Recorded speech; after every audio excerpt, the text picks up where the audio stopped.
Razı müəllim, yəni Temurdan da məni bağışlasın, çox xoş gəlibsən.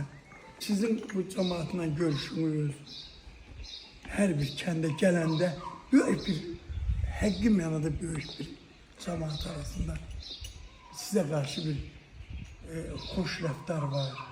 Burada açıq deyirəm, cəmaatın biraz da ehtiyacı var bu şeylərə. Allah var. Söhbət ondan getmir, sən tutaq ki, bu gün elə cibindəki çıxardı xalqı. Amma bir xalqla təmasda olmaq, dərdinə şərik olmaq, böyük şey.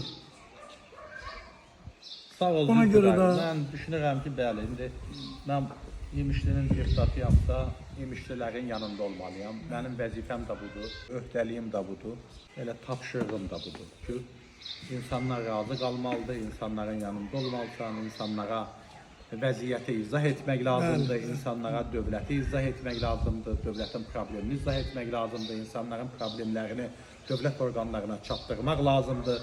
Gücün nəyə çatırsa, özün etməlisən, gücün çatmayana da əlaqədar orqanlara çatdırmalısan ki, onlar o insanların problemini həll etsin ki, insanlarımız da xalqından, dövlətindən, prezidentindən, hökumətindən, parlamentindən razı qalsın. razı qalsın. Bəli.